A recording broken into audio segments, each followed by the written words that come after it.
This looks big because I've got these two are actually conjunct. Here it is on the chart.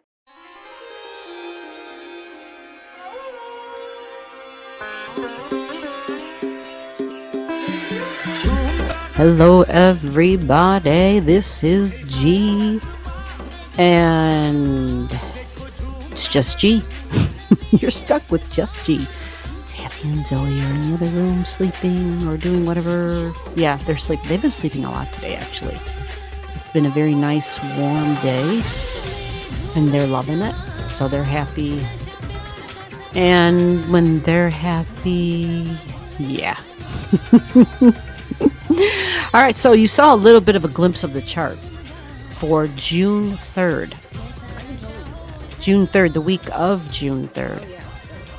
So the next 7 days, we will take a look at what's happening. Gemini season is in full swing here when we're by June 3rd because the sun and Venus are already halfway through Gemini at this point. And Jupiter has been sitting here for a little bit of time already, believe it or not. Jupiter's already here. It's already at 2 degrees. 2 degrees by June 3rd, Jupiter and Gemini.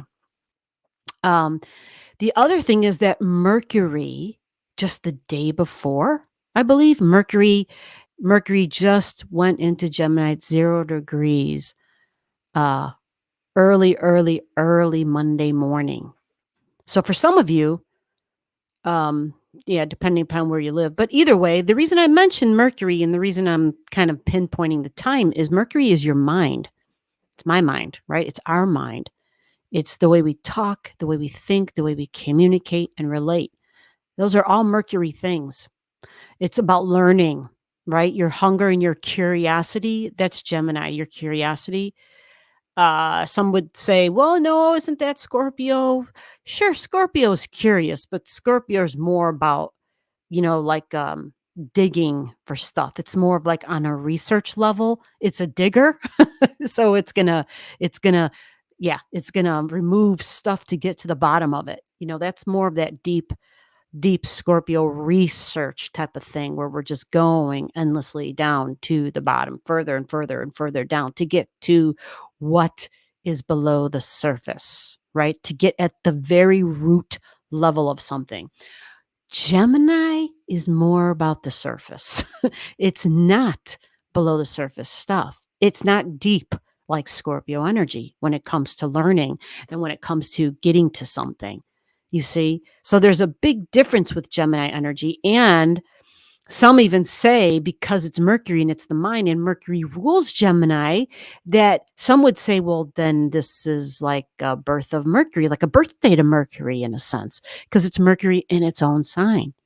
So a lot of folks you'll notice a change in your interests, specifically probably in what you're consuming as far as information and news and the conversations you're having.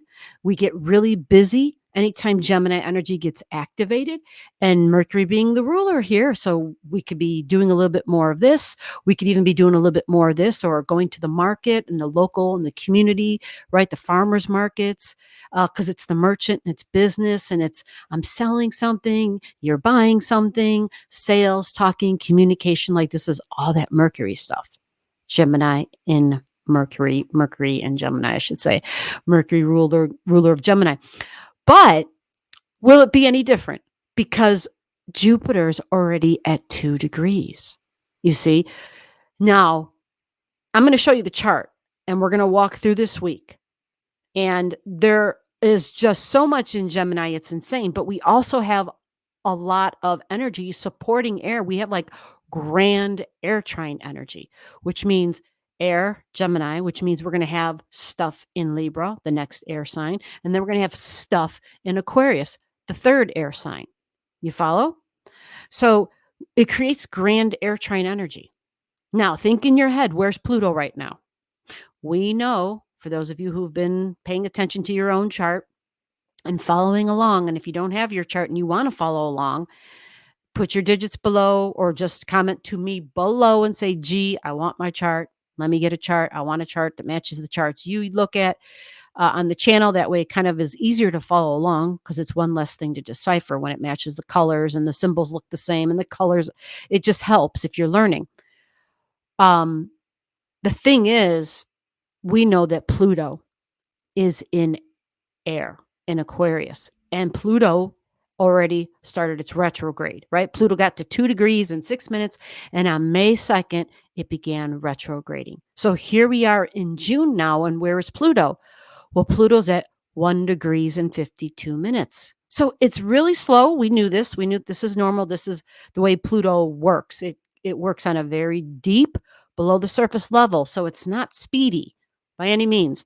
It's thorough because it goes to the root of things. Aquarius energy, we think group energy. So we, you know, for the past year, been talking about how unions and people being in groups will be empowered, right?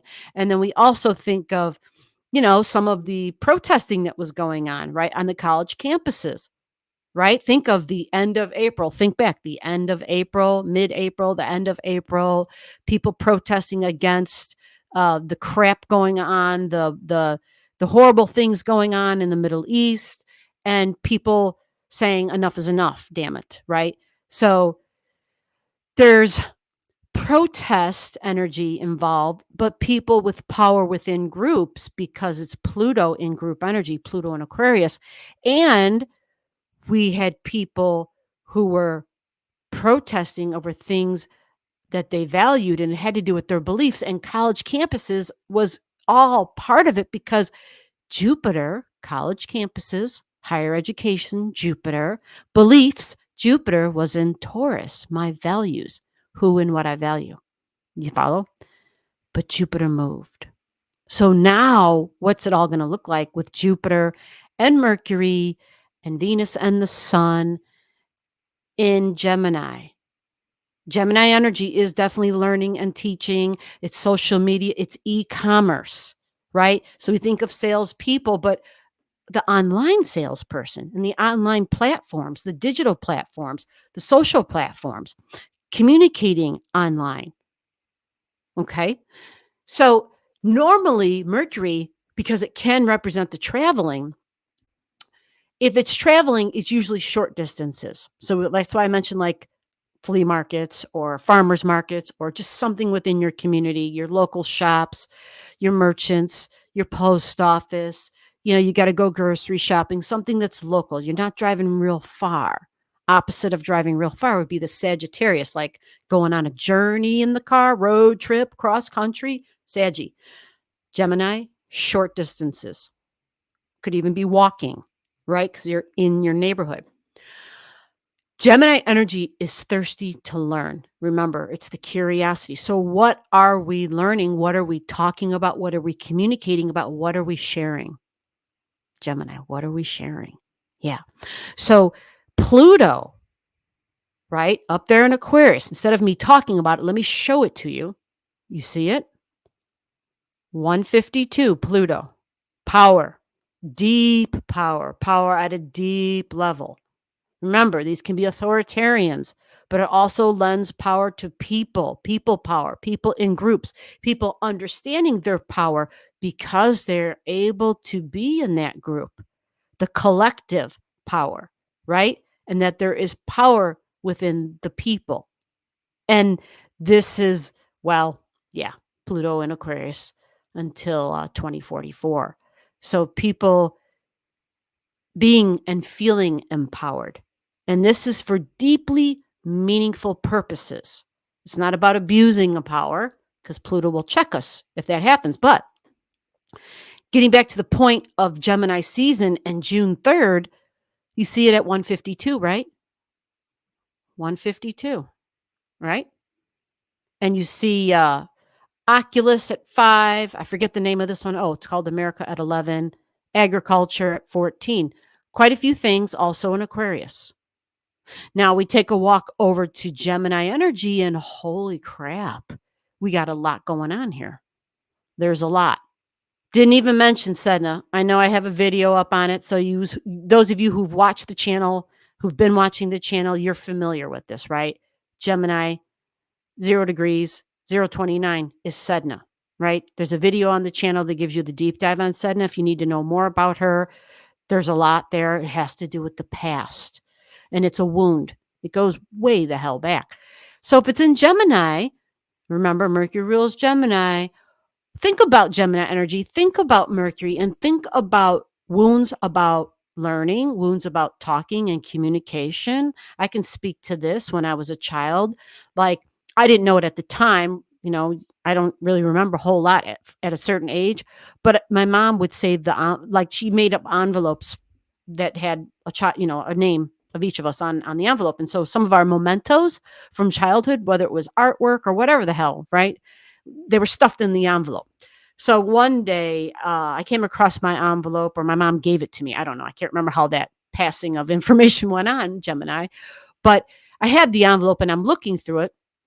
And one of the things that I remember right now, this is actually all that I remember about in my envelope, was some report cards.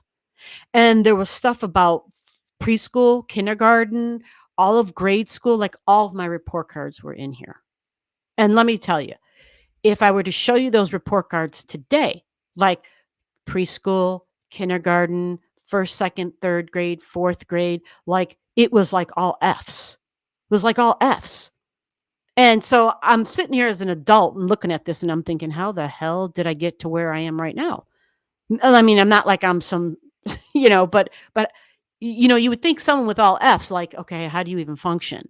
You got a F in whatever. You got a F. Like, how do you get an F when you're in first grade? What the hell do you do wrong that you're getting F's? And they didn't hand out F's, but it was like, I think I can't remember how they did it. It was either I don't remember if it was an S for satisfactory or a U for unsatisfactory. I can't remember how they did it, but it was something like that, and I definitely didn't get the satisfactories. I got the exact opposite, like, in everything, and I thought, "Oh my god." So, wounds about learning, right? Wounds about learning, and there could also be other wounds. It's not just about learning, but how about talking? How do I feel about talking? Especially if I'm talking in front of other people, and we think social media. We've seen how there's been a lot of wounds online. We got the brave internet warriors who will say all sorts of horrible, hateful things, but a lot of these folks could never face you face to face and have just a regular conversation with you. And I only say it that way because the older generations grew up without this kind of stuff. And so if we ever said things that were less than cordial or that were improper, they were met with a fist normally. Like, that's just how we all grew up back in my day. And for my older siblings and the older generations, like, that's how they grew up. You immediately found out you could at least be respectful or you get pounded on. Like, that was normal. I can even tell you stories like in my neighborhood. And I mean, I was in kindergarten or preschool. I can't remember, a difference of a year, really young. And it was very normal, like the little gangs in the neighborhood. But these weren't like these, nobody had weapons. These were just kids who had friends and who would kind of control their turf type of stuff. But it wasn't, again, I was in kindergarten. So it was just kids that would chase you just to scare the crap out of you. Right. And I remember one time coming home and no shoes, or at least one shoe missing off my foot, because it was like, I knew, run, run, run. Me and my older sister, she was like, run. And we would just run our asses off. So the point is, we always had to be aware of our surroundings, neighborhood, Gemini energy. This is also all the keywords for Mercury when you hear me talk about Gemini. Surroundings in the neighborhood, right? We didn't have the internet when I was a kid, so the surroundings were my immediate surroundings. And now, because we've got these, we think that this is our immediate surrounding. We're always on this. Had a story. I was at the chiropractor getting my usual stuff done, and we heard some screeching of the tires, and the doors were open because it was a beautiful day. And I said, that's the one thing I miss about winter ending, is the peace and quiet. Because once summer comes, everyone's got a window open, the radios are blaring, like, you can hear everything. You can hear everyone's conversations, you can hear everything, and the noise pollution, just like too much for me at times. And he said, I know what you mean. A couple weeks back, we had the doors open because February, we had a really warm February here. He said, and we're in here working, and all of a sudden we hear some tires screeching. And by the way, everything I'm sharing right now with you right now is all Gemini because this was a business right down the street from where I live. So he was a merchant. Even yeah, he's in it to make money, right? Yeah, absolutely, it pays his bills, and it's local, right down the street, 5 minutes from my house. This is all Gemini Mercury stuff, right? And so he said he hears a screeching of the tires, and you could hear like a crash, and he was like, like when you hear that crash. And so he stopped what he was doing. He went outside, and all he sees, teenager is on the ground, and he's got like headphones on, or she's got, I don't know who they were, but they had headphones on, and they're on the ground, and they were either riding their skateboard or carrying their skateboard, but everything was broken on the ground. And he said he was my chiropractor said he was the first one to arrive on the scene. And he said it just shook the shit out of him. He said, here he was thinking he was going to come upon two automobiles that had crashed, and it wasn't.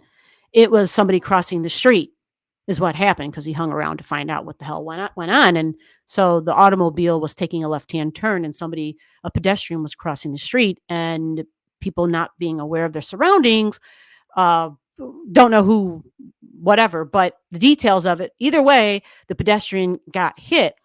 So surroundings, being aware, being so engaged with this or with this on, and not paying attention of the immediate surroundings. So it's crucial, because sometimes we get so engrossed in this that we just, our mind, we need to take care of where we are first and foremost. Wherever your physical body is, your first responsibility is that. Okay. So this is all Gemini stuff. Every little bit of that story. A merchant, a youngster, Gemini energy, a youngster learning, teaching, going to school. Maybe they were coming home from school. We have schools right down the street. We have tons of kids that walk home from school, which is probably what the situation was. So all this stuff in this Gemini, in this Mercury story, talks about all of that. Now, you saw me show you Pluto at 156. So by now, Jupiter at 203 is already done trining, right? Technically, it's still making a trine because it's in air, and Pluto's quite strong because it's in red, retrograding. So deep changes on a big level, on a global level, okay, even powerful people who are in power, something that has to do with the past, and likely anything or anyone that abused the power that Pluto gave them, because that's what Pluto does. It comes in and it says, if you abused your power, my bell is tolling, I'm coming for you, and you will be held accountable. That's how Pluto rolls. If it's in Aquarius, which it is, people who were authority figures, like it's the ultimate power when you have Pluto in Aquarius, the ultimate power. Like it's super powerful, right? We think of the last three signs of the zodiac: Capricorn, Aquarius, and Pisces, right?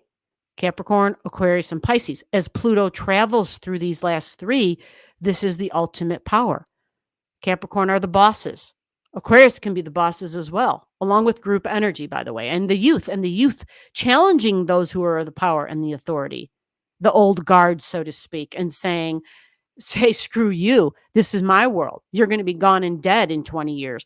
And I'm creating I got a new idea of how the future of how my world, of how our world is going to be. Right. So this Jupiter and that connection with Mercury, because Mercury here is at 0, Mercury moves fast. So this week you got Mercury conjunct Jupiter trining Pluto. And that's a powerful, powerful connection. It's powerful with news. It's going to be all about what we're learning and hearing about. We think Jupiter, so we think court cases. We also think the college campuses and people protesting. And I'm just basing it on stuff that happened in the past, but beliefs, opinions, religion, and our beliefs. A challenge to my belief, a challenge to my opinions, a challenge to, hey, but you don't believe in what I believe in? Well, then who's right? What's the truth? Well, we are all entitled to our own truth, right? But we all have to agree upon a common law. And that's where it gets tricky. That's where it gets tricky. People are stretching and bending those things. And so people get confused and lost. And people sometimes purposely manipulate. And that is also Gemini energy because Mercury can be a trickster because it moves so damn fast and it likes to see both perspectives. It sees what's going on over here on this side, and then it flips over to the other side and says, "Oh, I see what's going on over here. I can understand that." It sees both perspectives. It kind of flips. So we speak about Gemini energy as like the duality of the Gemini energy. And some would say, oh, they speak one side out of their mouth one way and then another time the other way. So sometimes it's talked about as a contrarian type of energy because it's a big contradictory, right? People might even say hypocritical, right? And that's that mind flipping. That's the mind when it flips. And in all honesty, folks, for fairness sake, there's a lot of changing of minds. There's a lot of changing of values. As long as you have Uranus going through Taurus, which we still do, which we still will for, I think, 2 more years, we're going to have Uranus disrupting our values. And it's supposed to, who I value and what I value. Natural resources, right? Right on the beginning of this week, Mercury conjunct Jupiter can be court cases, stuff we're hearing in the news, the judicial system. Because it's an election year in the States, I feel like I'm repeating myself. I've been saying this since January, but it goes up a notch because it's Jupiter and Gemini. So we also should think about our neighbors, our next door neighbors, our coworkers, siblings, and peers. All of that is Gemini energy. So there's an increase in talking, an increase in communication, an increase in what I'm learning about, and likely more curiosity about what's going on over there because Jupiter can represent the other side. It's across the pond. Foreigners, foreign lands, foreign languages. Some of you may want to learn a foreign language, right? Some of you may start teaching or learning a foreign language. Okay. But what's going on with people that are in charge over by there? What's going on over there? At the same time, the sun and Venus are conjunct on the same day. The sun is an authority figure. This is all in Gemini energy. So we think news, we think of all the different social platforms, right? Think of all the different social platforms. Think of learning. Think of libraries and librarians. Think of writers. Remember, Mercury, Gemini, the scribe, someone who keeps track and reporting, right? Venus and the sun are together. So there is a value. There is a value. This could be news about money and an authority figure. I've lost track of when the Fed in the United States government, or actually separate from the United States government, but for United States, when the Fed actually um, gives decisions on whether there's going to be interest rate hikes or not, or whatever's going on. And so because it's an authority with Venus and information about the markets, because Gemini is also the stock market. Yeah, there can be news about that at this time. So then the next thing on the chart is we go to the 6th. The 6th is a new moon, right? There's a video already up about that. If you haven't seen it, I'll put the link below. There is a new moon in Gemini energy.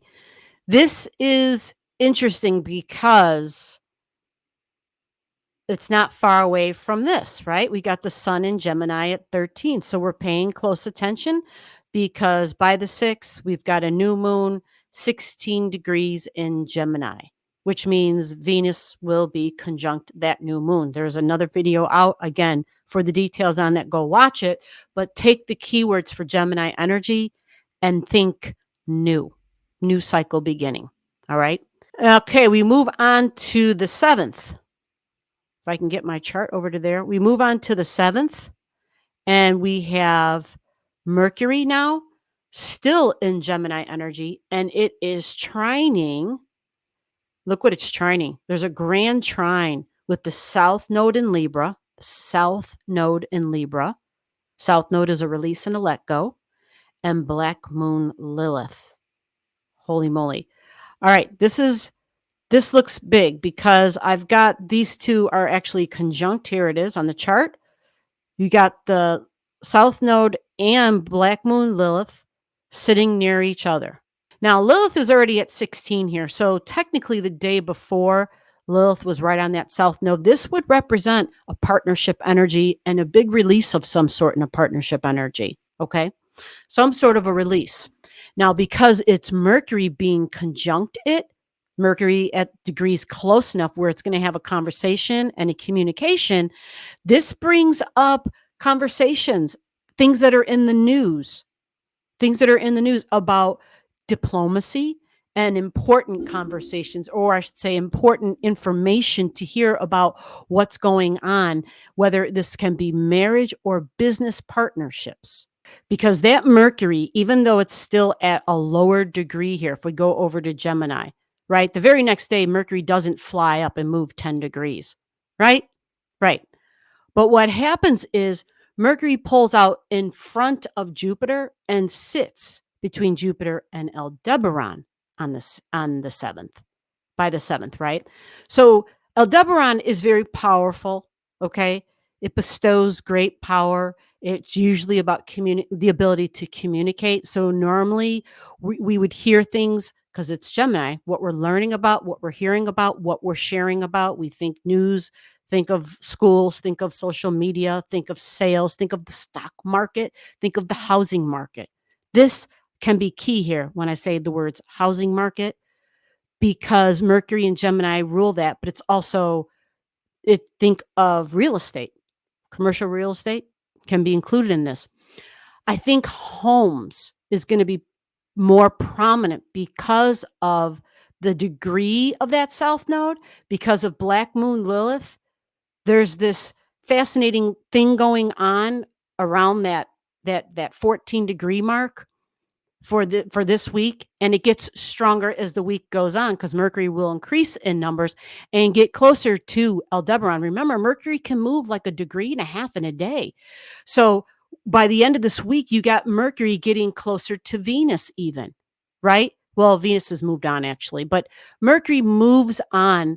The sun moves on, Venus moves on, but Mercury gets to the degree where she's easily sitting there and having a very strong one-on-one conversation with the South Node.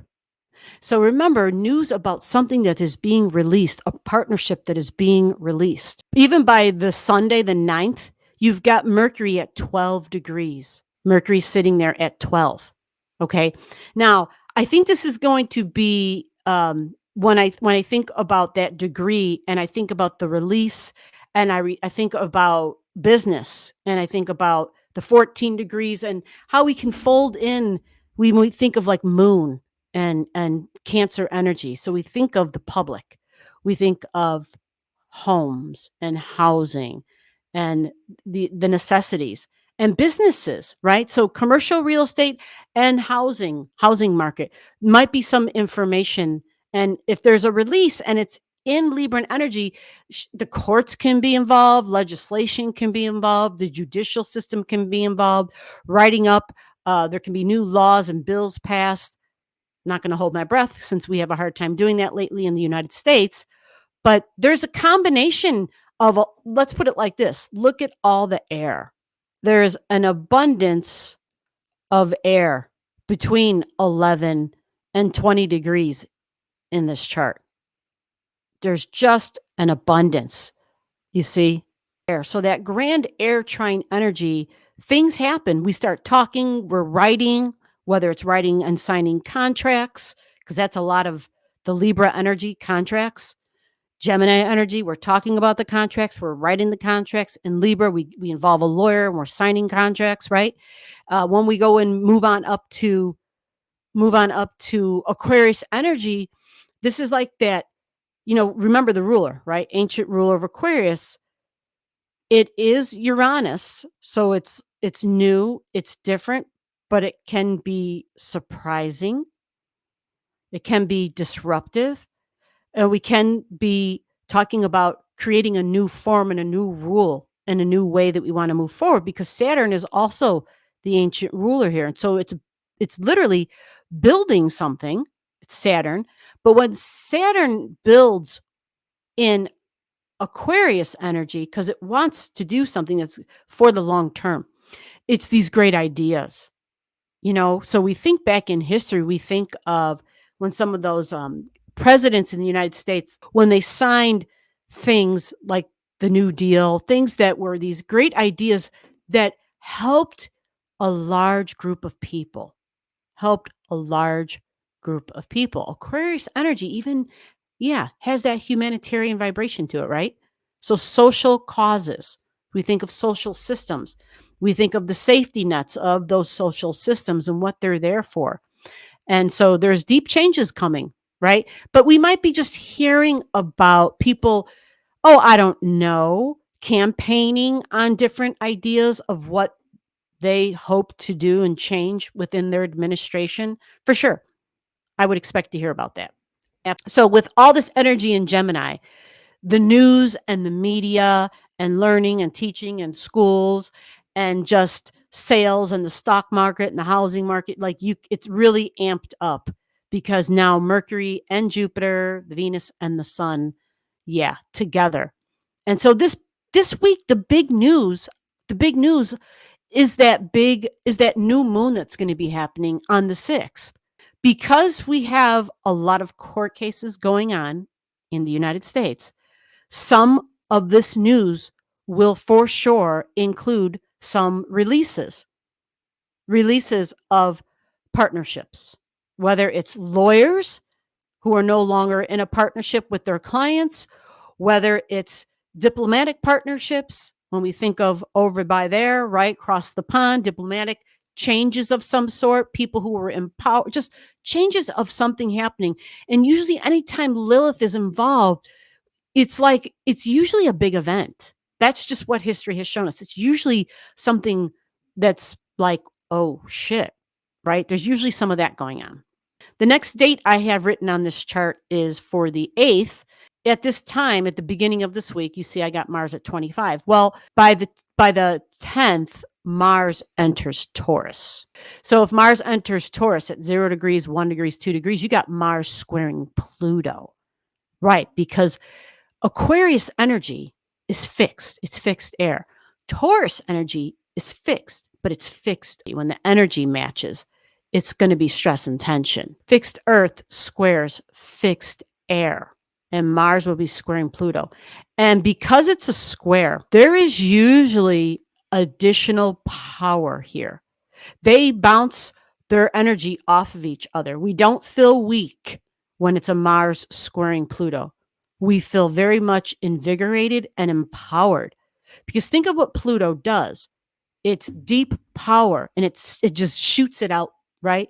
But it does it on a way where it may not be physically seen necessarily, but more felt. It's intensely powerful. Our emotions can be intensely powerful. So if anybody's got any nerve issues, you might feel a little bit of that. There could be some of that.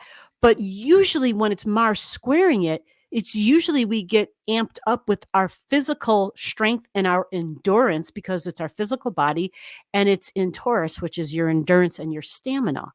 You follow? So when Mars gets a jolt of energy or a jolt in the communication sitting at the table with Pluto, it's like the general sitting down with the soldier, Pluto. And Pluto, the general, is saying, or I should say Pluto, the commander in chief, Pluto, the commander in chief, saying, here's the new orders. Okay. So if it's Mars in Taurus now, right? Mars in Taurus, has to do with all things that are about the earth. So the planet itself, food, gardening, right? We think of manufacturing. We think of fake food, industrialized food, but we think of Mars going through and being like that soldier. Mars going through and being very active. Mars and Taurus, it's spring. We're coming on to it's summer now. And I'm out in the garden and I'm tilling it and turning it over, or I'm planting seeds, right? Like Mars wants to be outside with the earth and really active, right? Absolutely. This is not going to be a long energy. Mars moves relatively quick. So enjoy for the most part, I would say to enjoy the energy that Mars and the boost that Mars will get. That will start, you'll feel that on the 9th. You'll feel it on the 9th, and it will take you all the way until Tuesday, all the way until the 11th, roughly, all the way until June 11th. You'll get that boost. So, for those of you who have early degrees of Taurus energy and early degrees of Aquarius energy, this is a square that can end up just giving you more energy. Okay. Now, if you've got stuff in Leo at the low degrees, because that's the other fixed sign, fixed fire would be Leo energy, right? In the low degrees, 0 to 3. Okay. If you've got stuff in Scorpio from 0 to 3, right? You got Mars creating what we would call an opposition to Scorpio energy. It's an opposition, so it can be like I'm like a push pull. They always say a push pull. You could use the word a tug of war. It's not like an all out battle, but absolutely a tug of war. Maybe it is a battle because it's Mars against Scorpio, and Scorpio's ruler is Mars and Pluto. Yeah, Mars and Pluto rule the sign of Scorpio.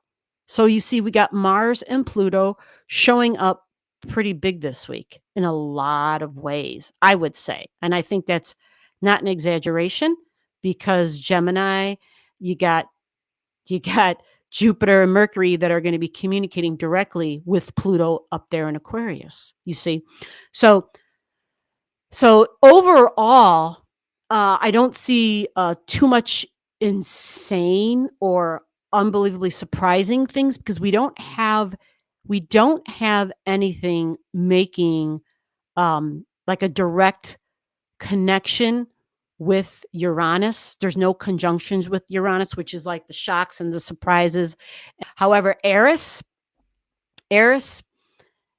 25 degrees in 25 degrees in Aries conjunct Mars is right at the beginning of the week. Now, I didn't bring it up because I touched on it in the last video, but before I sign off on this video here, you've got the two warriors together, the siblings, Eris and Mars. They're siblings. They're both warriors. They were both born for war. They're both angry. They both want to fight. They're both at 25 degrees in fire. Do you have something at 25 degrees in fire? Mars is very impulsive. Eris joins the party. So we may be overly impulsive and aggressive and assertive.